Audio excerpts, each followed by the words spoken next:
સ્વાધ્યાય ટીવી.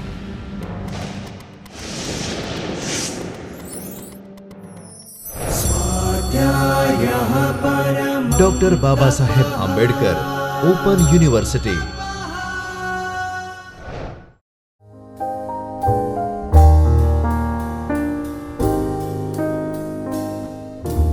નમસ્તે મિત્રો, આજના વ્યાખ્યાનમાં આપણે નવા વિષય સાથે ઉપસ્થિત થયા છીએ. મિત્રો, કંપનીમાં એટલે કે એકમમાં સંચાલકોને કર્મચારી સંચાલનના વિવિધ પ્રશ્નોનો સામનો કરવો પડતો હોય છે તથા તેનું નિરાકરણ પણ લાવવું પડતું હોય છે. એ વિશે આપણે વિગતે આજે સમજશું. એને આપણે કર્મચારી સંચાલનના પ્રશ્નો તરીકે ઓળખીએ છીએ. કર્મચારી સંચાલનના પ્રશ્નોમાં સૌથી વધુ મહત્વનો પ્રશ્ન એ કર્મચારીઓની વૈજ્ઞાનિક રીતે ભરતી કરવાનો છે. આધુનિક ઔદ્યોગિક આર્થિક વાણિજ્યિક યુગમાં યાંત્રીકરણ, સ્વયં સંચાલન, શ્રમ વિભાજન અને વિશિષ્ટીકરણના પ્રચાર પ્રસાર સાથે માનવ શક્તિનું આયોજન એ કર્મચારીની વૈજ્ઞાનિક રીતે ભરતીનું મહત્વ દિન પ્રતિદિન વધતું જાય છે. આપણે એવું કહી શકીએ કે right man for the right job અને ચરિતાર્થ કરતી વૈજ્ઞાનિક ભરતીને બદલે જો યોગ્ય જગ્યાએ અયોગ્ય અર્થાત ન લાયક હોય તેવા કર્મચારી પસંદ થઈ જાય તો લાકડે માકડું વળગાડવા જેવો ઘાટ થાય. આવા કજોડાથી કર્મચારીને કાર્ય સંતોષની વાત તો બાજુએ રહી, પણ તે સ્વયં બોજારૂપ બની બેસશે. એકમની મતના દુખાવારૂપ એ સાબિત થશે. એકમના દુખાવારૂપ સાબિત. ઉત્પાદકતા અને ઉત્પાદન ઉપર વિપરીત અસર એ ઉપજાવશે. આલિયાનો બગાડ અને માલ સેવાની ઉતરતી ગુણવત્તાને લઈને ખર્ચના ખાડામાં આપણે ઉતરશે અને પ્રશ્નોની વણઝારે ખડી કરી દેશે. વળી વર્તમાન મજૂર સંઘોની દાદાગીરીને બોદા કર્મચારીને કાઢી પણ નહીં શકાય. એવી દાદાગીરીને કારણે કાઢી પણ ન શકાય.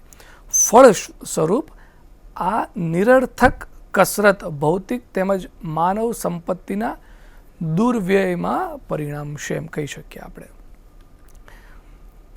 કર્મચારીની ભરતીની સામે સંબંધિત અન્ય પ્રશ્નો તાલીમ છે, બઢતી, બદલી, અપકર્ષ, બળતરફી વગેરે પણ ઉદ્ભવે છે. જેમ કે કર્મચારીની ભરતી બાદ તેને જરૂરી તાલીમ આપવાનો પ્રશ્ન ઉદ્ભવશે. તાલીમ પામેલ કર્મચારી સફળ નીવડતા તેને ઊંચા સ્થાને બેસાડવા બઢતી આપવામાં આવશે. અલબત્ત જો કર્મચારી ધારી સફળતા પ્રાપ્ત ન કરે તો તેને અન્ય સમકક્ષ સ્થાને ફેરવીને બદલી કરવામાં આવે છે.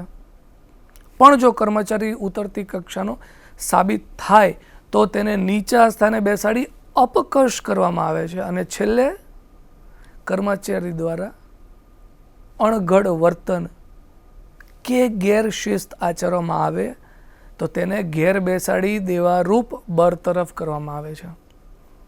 આમ કર્મચારી વિવિધ તબક્કે કર્મચારીની વૈજ્ઞાનિક ભરતી એ સાદો, સરળ અને સહેલો ઉપાય છે. વધુ સારી રીતે આ વાતને રજૂ કરીએ તો કર્મચારીની વૈજ્ઞાનિક ભરતી એ કર્મચારી સંચાલનની સફળતાનું પ્રથમ સોપાન છે. મિત્રો આજે બસ આપણે આ જ વિષય સમજવાનો છે. આજે આપણે ભરતી એટલે કે રિક્રુટમેન્ટ વિષયે વિગતે માહિતી મેળવવાનો પ્રયત્ન કરશું, જેમાં આપણે ભરતીનો અર્થ, રિક્રુટમેન્ટનો અર્થ, તેની વ્યાખ્યા, ભરતીનું મહત્ત્વ, તેની જરૂરિયાતો નો અંદાજ, ભરતીની પદ્ધતિઓ અને ભરતીના પ્રાપ્તિ સ્થાનો. એ પ્રાપ્તિ સ્થાનો બે પ્રકારે છે, આંતરિક અને બાહ્ય પ્રાપ્તિ સ્થાન વિશે વિગતે માહિતી મેળવવાનો પ્રયત્ન કરીશું. ભરતી શરૂઆત કરીએ રિક્રુટમેન્ટથી, એના અર્થ અને વ્યાખ્યાથી. ભરતી એટલે એકમો માટે ઉદ્ભવતા કાર્યની નવી જરૂરિયાતોને પહોંચી વળવા માટે કર્મચારીઓની નિમણૂક કરવી. સામાન્ય અર્થમાં આ વ્યાખ્યા વ્યાજબી ગણાય, પણ વૈજ્ઞાનિક દ્રષ્ટિએ વધુ યોગ્ય કઈ વ્યાખ્યા લેખાય તો આપણે બીજી સમજીએ. એને આપણે કહી શકીએ બીજી જે વૈજ્ઞાનિક રીતે યોગ્ય લાગે તેવી વ્યાખ્યા છે તો એ કઈ કે ભરતી એટલે યોગ્ય જગ્યા માટે યોગ્ય સંખ્યામાં યોગ્ય સમયે યોગ્ય માણસો પ્રાપ્ત કરવા. બરોબર છે. આને વૈજ્ઞાનિક રીતે યોગ્ય પદ્ધતિ કહેવાય. ચાલુ એકમોમાં અનેક કારણોસર કર્મચારીની ભરતી જરૂરી બને છે. કર્મચારીઓ વયને કારણે નિવૃત્ત થાય, અશક્ત થાય, કામચોર કે અણઘડ કર્મચારીઓને છૂટા કરવામાં આવે, કર્મચારીઓ વધુ સારા આર્થિક લાભો મેળવવા અન્ય એકમોમાં જોડાય, સામાજિક કારણોસર સ્ત્રી કર્મચારી લગ્ન થતાં છૂટા થાય વગેરે કારણોસર ખાલી પડેલી જગ્યાએ કર્મચારીની ભરતી કરવી પડે છે. આ ઉપરાંત ધંધાકીય એકમોના વિકાસને લઈને પણ વધુ કર્મચારીઓની જરૂરિયાત ઊભી થાય છે. તેથી કર્મચારીઓની ભરતી અત્યંત આવશ્યક બને છે. પ્રથમ દ્રષ્ટિએ એમ જણાય કે આજે જ્યારે વસ્તી હરણફાળ ગતિએ વધતી જાય છે અને શિક્ષિત અશિક્ષિત બેકારોની સંખ્યામાં પણ જંગી વધારો થતો રહ્યો છે, ત્યારે કર્મચારીની ભરતી કરવી એમાં કયું મોટું બહાદુરીભર્યું કામ છે? ખોટી વાત છે? એમાં શું છે? શું મોટું બહાદુરીભર્યું કામ છે? પણ ત્યાં જ પાયાની ભૂલ રહેલી છે મિત્રો. આધુનિક ઔદ્યોગિક યુગમાં યાંત્રીકરણ, શ્રમ વિભાજન અને વિશિષ્ટીકરણના પ્રસારના સાથે નિષ્ણાત અને નિપુણ કર્મચારીની પસંદગીનું કાર્ય વિકટ બની ગયું છે. આપણે અર્થ અને તેની વ્યાખ્યા જોઈએ મિત્રો. હવે આપણે તેનું મહત્વ જોઈએ. Doctor Terry, George R Terry, આપણે અગાઉ પણ એ તજજ્ઞનું નામ આવી ગયું છે. ડૉક્ટર જ્યોર્જ આર ટેરીના જણાવ્યા મુજબ કર્મચારી સંચાલનનું મહત્વનું કાર્ય છે: 1. કાર્યદક્ષ કર્મચારીઓ પ્રાપ્ત કરવા. પહેલું, કાર્યદક્ષ કર્મચારીઓ પ્રાપ્ત કરવા. બીજું, કાર્યદક્ષ કર્મચારીઓ જાળવી રાખવા. અને ત્રીજું છે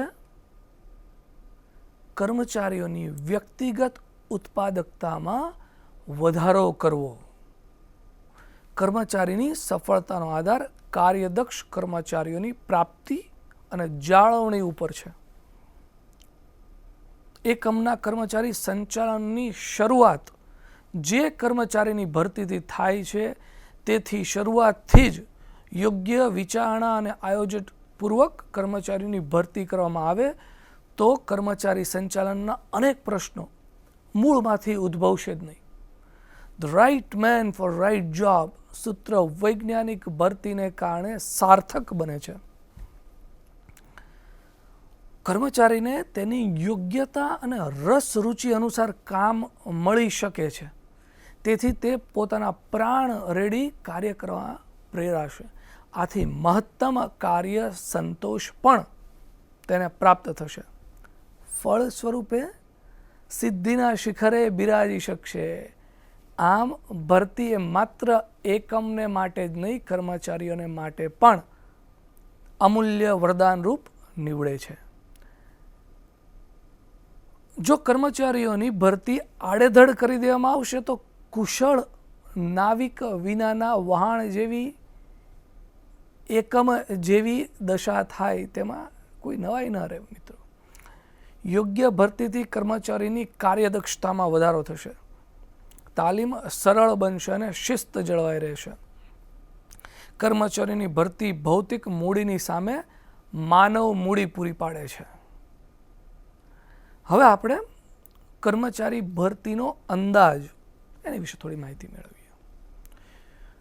મિત્રો, યોગ્ય જગ્યા માટે યોગ્ય સંખ્યામાં યોગ્ય માણસો પ્રાપ્ત કરવા માટે સંચાલનને સંપૂર્ણ માહિતી એકઠી કરવી જોઈએ કે કયા પ્રકારના કામ માટે, કેટલા કામ માટે, કઈ લાયકાતવાળા એટલે કે વિશિષ્ટ ગુણવાળા કેટલા કર્મચારીઓની જરૂર પડશે.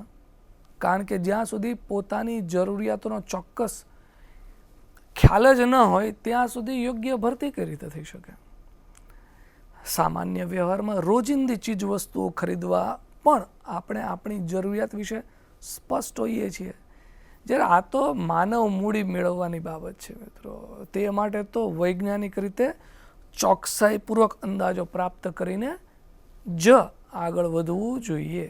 અન્યથા જે કાર્ય માટે અમુક વિશિષ્ટ ગુણવાળા કર્મચારીની જરૂરિયાત હોય તેના કરતાં તદ્દન જુદા જ પ્રકારના કર્મચારીઓ મળવાથી બાવાના બે બગડશે. એકમ અને કર્મચારીઓની બંનેને નુકસાન થશે. એટલે કયા પ્રકારના વિશિષ્ટ ગુણવાળા કર્મચારીની કયા કામ માટે કેટલી સંખ્યામાં એ જોઈશે તેનો ચોક્કસ અંદાજ મેળવી લેવો જોઈએ. આધુનિક ઔદ્યોગિક યુગમાં યાંત્રિકરણ, શ્રમ વિભાજન અને વિશિષ્ટીકરણના સમયમાં નિષ્ણાત અને નિપુણ કર્મચારીની ભરતી કરવાનું કાર્ય કપરું બની ગયું છે. હવે આપણે ભરતીની પદ્ધતિઓ વિશે સમજીએ. કર્મચારીની ભરતીની મુખ્ય બે પદ્ધતિઓ છે. પ્રત્યક્ષ અથવા સીધી ભરતી એને કે, બીજી છે પરોક્ષ અથવા આડકતરી પદ્ધતિ. પ્રત્યક્ષ અથવા સીધી ભરતીમાં શું આવે? આ પદ્ધતિમાં સંચાલન પોતે જ પોતાની જરૂરિયાત પ્રમાણે કર્મચારીની ભરતી કરે છે. ભરતી કરવાની રીતો ગમે તે હોય, અરજી મંગાવીને કે અન્ય રીતે પણ અન્ય સંસ્થાની મદદ લેવામાં આવતી નથી. આમાં વિશાળ એકમોમાંથી એક અલગ કર્મચારી વિભાગ હોય છે. કર્મચારી વિભાગના કર્મચારીઓની ભરતી કરવાનું કામ સોંપવામાં આવે છે. ઔદ્યોગિક વિકસિત દેશોમાં આવી પદ્ધતિ બહુ પ્રચલિત છે. હવે પરોક્ષ અથવા આડકતરી પદ્ધતિ કોને કે સમજીએ. આ પદ્ધતિમાં અન્ય વ્યક્તિ અથવા સંસ્થાને કર્મચારીઓની ભરતીનું કાર્ય સોંપવામાં આવે છે. સંચાલન આ જવાબદારીમાંથી મુક્ત થઈ અન્ય કાર્યો પ્રત્યે પોતાનું ધ્યાન કેન્દ્રિત કરે છે. સામાન્યતઃ એમ્પ્લોયમેન્ટ એક્સચેન્જ જેવી સંસ્થાઓને આ કાર્ય સોંપવામાં આવે છે. કર્મચારીઓની પસંદગીનો આખરી નિર્ણય કોણ લે છે તે ભરતી પદ્ધતિ પરોક્ષ છે કે પ્રત્યક્ષ તેના માપદંડ છે. કોઈવાર માત્ર અરજી જ એમ્પ્લોયમેન્ટ એક્સચેન્જ મારફત મગાવવામાં આવે તો તેને આડકતરી પદ્ધતિ દ્વારા ભરતી નહીં કહી શકાય. એ માટે હવે આપણે ભરતીના પ્રાપ્તિ સ્થાનો જોઈએ. ભરતીના પ્રાપ્તિ સ્થાનો. કર્મચારીની જરૂરિયાતનો ખ્યાલ આવ્યા બાદ કર્મચારીઓના પ્રાપ્તિ સ્થાનોનો સંપર્ક અત્યંત આવશ્યક બની જાય છે. કર્મચારીઓના પ્રાપ્તિ સ્થાનો અનેક છે. તે મુખ્યત્વે એને બે વિભાગોમાં વહેંચી શકાય. એક છે એ આંતરિક પ્રાપ્તિ સ્થાનો, બીજું છે બાહ્ય પ્રાપ્તિ સ્થાનો. પહેલું, આંતરિક પ્રાપ્તિ સ્થાનો. એકમ પોતાની કર્મચારી જરૂરિયાતો સંતોષવા પોતાના આંતરિક પ્રાપ્તિ સ્થાનો પર આધાર રાખે છે. આવા મુખ્ય આંતરિક પ્રાપ્તિ સ્થાનો ક્યાં ક્યાં છે એ આપણે જોઈએ. ક્યાં ક્યાં છે? સંસ્થાના કર્મચારીઓની બઢતી આપીને. પહેલું છે સંસ્થાના કર્મચારીઓને બઢતી આપીને. સંસ્થામાં ખાલી પડેલી જગ્યાઓ કે ઉદ્ભવતી નવી જગ્યાઓ માટે સંસ્થામાં કામ કરતા ચાલુ કર્મચારીઓમાંથી અમુકને નિયુક્ત કરવામાં આવે છે. સંસ્થાના ચાલુ કર્મચારીઓ પૈકી જે કર્મચારી લાયક હોય તેમને તે જ કેડરમાં અથવા તો ઊંચી જગ્યા ઉપર બઢતી આપીને નિયુક્તિ કરવામાં આવે છે. સામાન્ય રીતે સિનિયોરિટીના ધોરણે કર્મચારીઓને બઢતી આપવામાં આવે છે. આવી પ્રણાલીથી તંદુરસ્ત અને પ્રગતિશીલ વાતાવરણ સર્જાય છે અને કર્મચારીઓને પ્રોત્સાહન મળે છે. બીજું, સંસ્થાના કર્મચારીઓના કુટુંબીજનો, મિત્રો, સગા સ્નેહોમાંથી, સગા સ્નેહીઓ પણ આમાં એ જ રીતે મદદરૂપ થતા હોય છે. સંસ્થાના ચાલુ કર્મચારીઓના મિત્રો, સગા સ્નેહીઓમાંથી અરજી મગાવીને ખાલી જગ્યા ભરવામાં આવે છે. પણ આમાં એક ભય સ્થાન છે. કયું છે? કે જે કર્મચારીઓની ભલામણો સ્વીકારવામાં આવી નહીં હોય તેમનામાં અસંતોષ ઊભો થશે અને કર્મચારીઓમાં ભેદભાવભરી નીતિ અપનાવ્યાની શંકા ઘર કરી જશે. એકના રેફરન્સમાં કોઈ અરજી આવી હોય એને માન્ય કરી હોય અને બીજાના રેફરન્સમાં કોઈ અરજી આવે એને અમાન્ય કરવામાં આવે તો આ ભેદભાવભરી નીતિથી કર્મચારીમાં અસંતોષ ફેલાય. આમ છતાં મોટી સંખ્યાઓમાં કુલ ભરતીના અમુક ટકા કર્મચારીઓ આ રીતે લેવામાં આવે છે. ત્રીજી પદ્ધતિ, ભૂતપૂર્વ કર્મચારીઓમાંથી. એ કઈ રીતે? સંસ્થાના કર્મચારી સંજોગવશાત છૂટા થયા હોય કે તેમને છૂટા કરવામાં આવ્યા હોય અને તેઓ જો ફરીથી સંસ્થામાં જોડાવાની ઈચ્છા રાખતા હોય તો તેમને લઈ શકાય છે, પણ તેઓની કાર્યક્ષમતા કે ચારિત્ર્ય વિશે કોઈ શંકા ન હોવી જોઈએ. આકસ્મિક કામને પહોંચી વળવા માટે આ પ્રાપ્તિ સ્થાનનું મહત્વ ગણવામાં આવે છે. ભૂતપૂર્વ કર્મચારીઓ સંસ્થા અને તેની કામગીરીથી પરિચિત હોવાથી તાલીમનો બોજ ઘટે છે. આમ મિત્રો, આટલા જે પ્રાપ્તિ સ્થાનો છે, આંતરિક પ્રાપ્તિ સ્થાનો આપણે ગણી શકીએ. હવે બાહ્ય પ્રાપ્તિ સ્થાનો કોને કહેવાય એ જોઈએ, એને વિશે થોડું સમજીએ. એકમ પોતાની સંપૂર્ણ કર્મચારી જરૂરિયાત આંતરિક પ્રાપ્તિ સ્થાનો દ્વારા સંતોષી શકે નહીં. તેણે બાહ્ય પ્રાપ્તિ સ્થાનો ઉપર સવિશેષ આધાર રાખવો પડે છે. આવા બાહ્ય પ્રાપ્તિ સ્થાનો ક્યાં ક્યાં છે તે હવે આપણે જોઈએ. પહેલું છે અરજી કરનાર અથવા નવા ઉમેદવારોમાંથી. કઈ રીતે? વર્તમાન સમયમાં શિક્ષિત અને અશિક્ષિત બેકારોનો પ્રશ્ન અનેક નવયુવાનોને સતાવી રહ્યો છે. ત્યારે સંખ્યાબંધ ઉમેદવારો સામે ચાલીને અનેક સંસ્થાઓમાં અરજી કરતા હોય છે. આ તો ઘર બેઠા ગંગા જેવો ઘાટ થયો કહેવાય. ઘર બેઠા ગંગાના આવતી અરજીઓમાંથી કર્મચારી વિભાગ દ્વારા યોગ્ય ઉમેદવારોને ચકાસીને કામ પર રાખી લેવામાં આવે છે. સંસ્થાએ આવી અરજીઓની ફાઇલો રાખવી જોઈએ, જેથી જ્યારે જરૂર પડે ત્યારે તેમને બોલાવી શકાય. અલબત્ત ઉમેદવારો લાંબા સમય સુધી કોઈ રાહ જોઈને બેસી રહેતા નથી. નોકરી મળી જતાં તરત જ તેઓ ગોઠવાઈ જતા હોય છે. તેથી તેમના પર એ આધાર રાખીને આપણે બેસી રહેવાય નહીં. બીજું, રોજગાર વિનિમય કેન્દ્રો, એમ્પ્લોયમેન્ટ એક્સચેન્જ આપણે જેને કહીએ છીએ.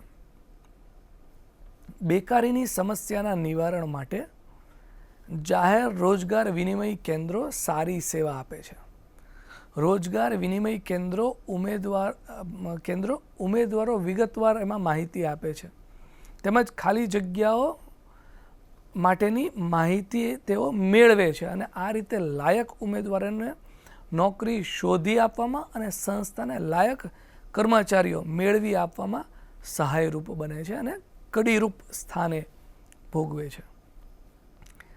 સરકારી અને અર્ધ સરકારી વસાહતોમાં તો રોજગાર વિનિમય કેન્દ્રો દ્વારા જ ભરતી કરવામાં આવે છે. હવે તો ખાનગી સંસ્થાઓ પણ રોજગાર વિનિમય કેન્દ્રોનો ભરતીના હેતુસર ઉપયોગ કરે છે. ત્રીજું, શાળા, કોલેજો અને ટેકનિકલ શૈક્ષણિક સંસ્થાઓ દ્વારા. આચાર્યશ્રીના સંપર્કમાં રહેવું જોઈએ. આ માટે ખાસ કરીને વ્યવસાયલક્ષી શાળા, મહાશાળા, વાણિજ્યિક વિદ્યાલયો કે ટેકનિકલ શિક્ષણ સંસ્થાઓમાંથી નવયુવાન, તેજસ્વી અને આશાસ્પદ વિદ્યાર્થીઓ મળે છે. અમુક એકમો તો આવી શિક્ષણ વ્યવસ્થાના આચાર્યશ્રીઓ સાથે કાયમી સંબંધ સ્થાપિત કરે છે. પશ્ચિમના દેશોની માફક હવે ભારતમાં પણ ઘણી ખરી નામાંકિત અને પ્રતિષ્ઠિત શૈક્ષણિક સંસ્થાઓએ પોતાના વિદ્યાર્થીઓને સારી જગ્યાએ વ્યવસાયમાં ગોઠવવાની જવાબદારી સ્વીકારી છે.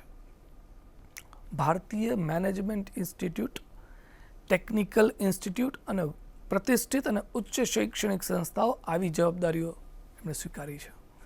આવી સંસ્થાઓમાં વિવિધ વિષયોના ડિપાર્ટમેન્ટની માફક પ્લેસમેન્ટ ડિપાર્ટમેન્ટ રાખવામાં આવે છે. આ વિભાગના વડા કેમ્પસ ભરતી દ્વારા પોતાની સંસ્થાના વિદ્યાર્થીઓને તેમની લાયકાત, રસ, રુચિ અનુસારની જગ્યા પસંદ કરવામાં સહાયરૂપ થાય છે. વળી આર્થિક, ઔદ્યોગિક એકમો પણ આવી ખાસ કરીને વ્યવસાયિક, ટેકનિકલ શૈક્ષણિક સંસ્થાઓમાંથી વિદ્યાર્થી તાલીમાર્થીઓને વ્યવહારુ પ્રાયોગિક અભ્યાસ તાલીમ માટે આવકારે છે. પ્રેક્ટિકલ માટે લોકો આવકારે અને તે દરમિયાન તેમનામાંથી જ કુશળ અને બાહોશ વિદ્યાર્થી તાલીમાર્થીઓને પસંદ કરી પોતાની સંસ્થામાં એ નિમી દે છે. આ પ્રેક્ટિસ બહુ આમ આજના સમયમાં જોવા મળે છે. ચોથું, મજૂર સંઘો. મજૂર સંઘો દ્વારા પણ કર્મચારીઓની ભરતી કરવામાં આવે છે. પશ્ચિમના વિકસિત દેશોમાં આ સાધનનો ઘણો ઉપયોગ થાય છે. કર્મચારીઓની ભરતી માટે મજૂર સંઘો પર આધાર રાખવો પડે તેવી સ્થિતિ સંચાલકોને ભાગ્યે જ પસંદ પડે છે. કારણ કે તેમ કરવા જતાં કર્મચારીઓ પર મજૂર સંઘોનો અંકુશ અને વગ વધી જવાનો તેમને ભય રહે છે. ભારત જેવા દેશમાં મજૂર સંઘ પ્રવૃત્તિ પૂરતી વિકસિત ન હોવાથી આ સાધનનો ખાસ ઉપયોગ થતો નથી. પાંચમું, ધંધાદારી અને વેપારી મંડળો, એને આપણે કહીએ પ્રોફેશનલ એન્ડ ટ્રેડ એસોસિએશન્સ. ધંધાદારી અને વેપારી મંડળો પણ એકમોને કર્મચારી શોધી લાવવામાં સહાયરૂપ થાય છે. ખાસ કરીને અનસ્કિલ્ડ લેબર, અભણ મજૂરો વ્યાજબી દરે પૂરા પાડવામાં આ મંડળો બહુ ઉપયોગી થાય છે. છઠ્ઠું, ઠેકેદાર અથવા કોન્ટ્રાક્ટર દ્વારા ભરતીમાં એકમ માટે જરૂરી કામદારો પૂરા પાડવાની જવાબદારી આવા ઠેકેદાર કે કોન્ટ્રાક્ટર સ્વીકારે છે. તે બદલ તેમને કમિશન મળે છે. જ્યાં કમિશન એને મળતું હોય છે, આ બહુ સામાન્ય પ્રેક્ટિસ છે. જે સામાન્ય કક્ષાના કારીગરો જરૂરી હોય ત્યાં આ પ્રાપ્તિ સ્થાન ઉપયોગી નીવડે છે. ઠેકેદાર દ્વારા કામદારોને જરૂરી સંખ્યામાં, જરૂરી સમયે, સહેલાઈથી, સસ્તા દરે મળી રહેતા હોવાથી એકમ કામદારો મેળવવાની કડાકૂટમાંથી બચી જાય છે. વળી ઠેકેદારની દરમિયાનગીરીથી કામદારોના અન્ય પ્રશ્નો ઉદ્ભવતા નથી. જો કે આ પ્રકારની પ્રાપ્તિ સ્થાનની કેટલીક મર્યાદાઓ પણ સ્વીકારવી જ રહી. ઠેકેદારો કામદારોનું શોષણ કરતા હોય છે.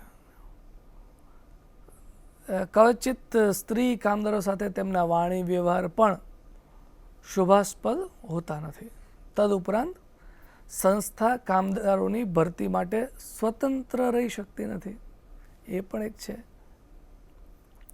સાતમું, જોબર દ્વારા. જોબર એટલે કામદારોનો તદ્દન નજીકનો ઉપરી.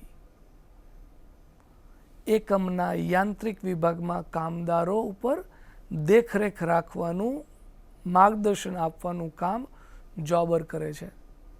કાપડ ઉદ્યોગમાં આ પ્રકારના જોબરનું પ્રમાણ વિશેષ હતું એક સમયે. કામદારો સાથે જોબરના અંગત સંબંધો, શિસ્તનું ધોરણ અને જુસ્સ જળવાઈ રહે છે.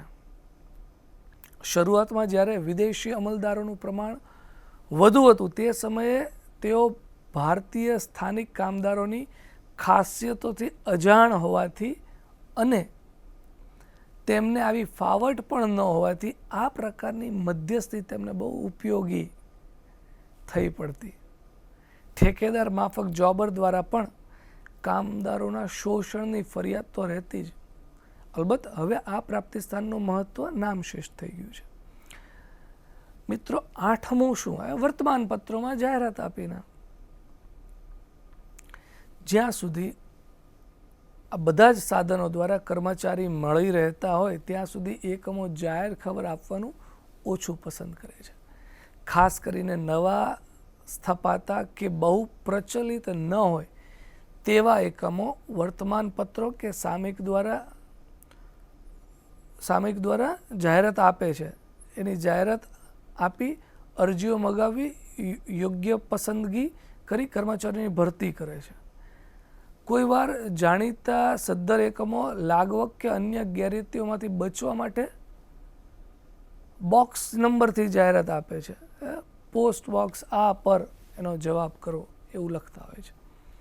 જો કે બોક્સ નંબરથી જાહેરાત આપવાથી જ સારા ઉમેદવારો એકમનું નામ જોઈને જ ઓછી સવલતો પણ અરજી કરવા પ્રેરાતા હોય તે, અને કદાચ બોક્સ નંબરવાળી પોતાની જ કંપની હશે તો એ ભાઈ અરજી કરતા નથી. આમાં બંને છે. જે કંપનીમાં હોય એ વિચારે કે ચાલો આ બોક્સ નંબરવાળું મારી જ કંપનીની જાહેરાત હશે તો ઘણીવાર એ પણ થતું હોય છે. હરીફ સંસ્થાના તાલીમ પામેલ કર્મચારીઓને વધુ સારા સાર્થક લાભો આપીને આકર્ષી શકાય છે.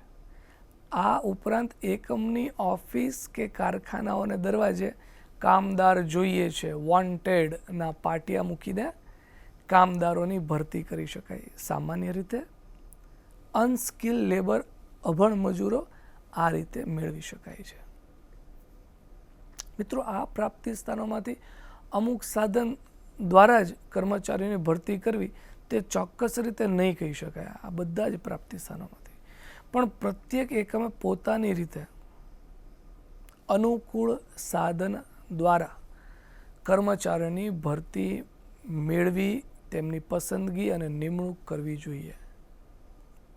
આમ આજે આપણે ભરતી રિક્રુટમેન્ટ વિશે વિગતે માહિતી મેળવી, જેમાં આપણે ભરતીનો અર્થ, વ્યાખ્યા, ભરતીનું મહત્વ,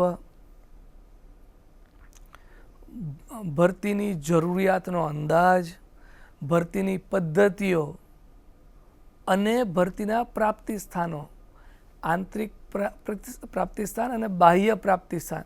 એમાં શું શું જોયું? આંતરિક પ્રાપ્તિ સ્થાનોમાં, ભરતીના આંતરિક પ્રાપ્તિ સ્થાનોમાં સંસ્થાના કર્મચારીઓમાંથી બઢતી આપીને સંસ્થાના કર્મચારીઓના કુટુંબીજનો, મિત્રો, સગા સ્નેહીઓમાંથી, ભૂતપૂર્વ કર્મચારીઓમાંથી, આ રીતે આંતરિક પ્રાપ્તિ સ્થાનોમાંથી ભરતી કરી શકાય. જ્યારે બાહ્ય પ્રાપ્તિ સ્થાનોમાંથી આપણે શું શું જોયું? અરજી કરનાર તથા નવા ઉમેદવારોમાંથી, રોજગાર વિનિમય કેન્દ્રો એમ્પ્લોયમેન્ટ એક્સચેન્જમાંથી, શાળા કોલેજો અને ટેકનિકલ શિક્ષણની સંસ્થાઓમાંથી, મજૂર સંઘોમાંથી, ધંધાદારી અને વેપારી મંડળો પ્રોફેશનલ અને ટ્રેડ એસોસિએશન્સમાંથી અને છેલ્લે ઠેકેદાર અથવા કોન્ટ્રાક્ટર અને જોબરમાંથી. પછી પણ છેલ્લે વર્તમાનપત્રોમાં જાહેરાત આપીને ભરતી કરી શકાતી હોય છે. મિત્રો, આ રીતે આપણે ભરતીના વિષયને અહીં પૂરો કરીએ છીએ. મિત્રો, હવે પછીના વ્યાખ્યાનમાં આપણે કર્મચારીની પસંદગી વિશે, ભરતી થયા બાદ કર્મચારીની પસંદગી વિશે વિગતે માહિતી મેળવશું, વિષયને સમજવાનો પ્રયત્ન કરીશું. ત્યાં સુધી રજા આપશો. स्वाध्यायः परमं तपः